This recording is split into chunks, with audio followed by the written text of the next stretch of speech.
Boco's feline friend. Boco is a Kobo diesel who lives on the island of Sodor. He works on the Brendan branch line with his two drivers and his friend Edward the Blue Engine.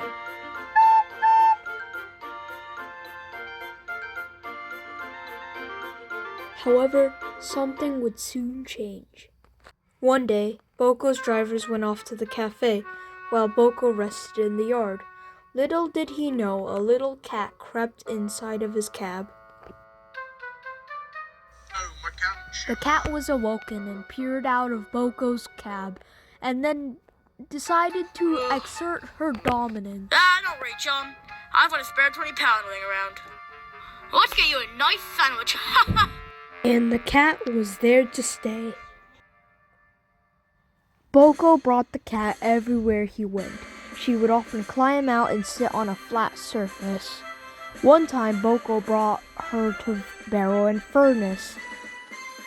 Donald was also there and gazed up at the unusual combination. I used to have a pet duck named Dilly.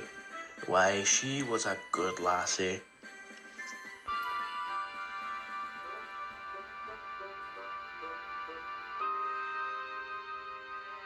Oi, Ben! It's Boco! How could this day get worse? Why, it isn't Bill and Ben. The cat crept out of Boco's cab and climbed up on Ben's running board. Could this day end faster?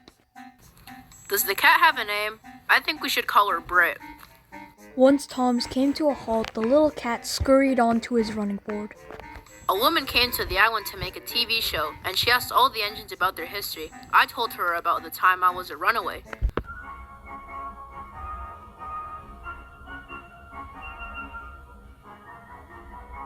I think the woman's name was Britt Allcroft, or something like that. And that's the name they went with. Britt the cat always loved people and stations. She was a very curious cat and would often creep up to people unbeknownst. Get off me boots, mate. Stop chewing on them, mate. Stop, please. Oh, mate, don't give me those eyes. However, they didn't know what the fat controller would say, knowing that a cat is roaming the railway, so Britt often scampered off when he approached. Once the fat controller had left, Britt would scamper out of the shadows and hop into Boco's cab. However, as weeks went on, snow began to fall heavier and heavier. This caused Boco to wear his snow plow on certain jobs. Every chance Boco had a rest, Britt would like to climb out and stretch her little legs. And then she would proceed to paw rapidly at the snow before having a nice long rest. Later that night, Edward was taking an evening passenger train that went all the way to the big station. Because of this, the fat controller told Boco to help plow the snow. Most of the snow drifts were small and easily plowed. However, as he went on, the snow got thicker until... Stop! Boco revved his diesel engine and continuously pushed it. However, it was no good. Boco's drivers stepped out of their cabs to inspect the big pile of snow. Tom, do you still have that notebook and pen? The driver reached into his pocket and pulled out his notebook. We can write a message and send Britt with it down the line. After strapping the notebook onto Britt, she ran as fast as her little legs could take her. Once the guard read the letter, he immediately stopped the train. The VAT controller came to congratulate Boco.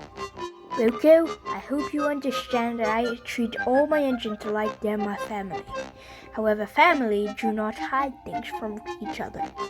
But I'm willing to look past that, given you've prevented a major accident with your quick thinking. Although your methods of transportation were very, unique, to say the least. Thank you, sir. Britt now resides at Sudbury Station, lounging around and doing normal cat things. However, she always makes time to hitch a ride on Boco.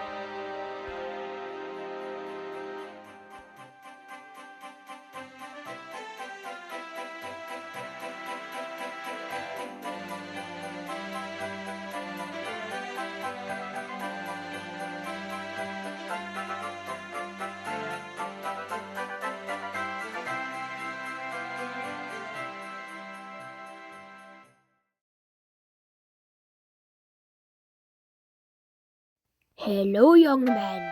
What is the progress update?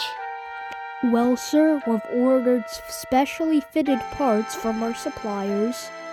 However, there's no time telling when we'll be able to restore this thing.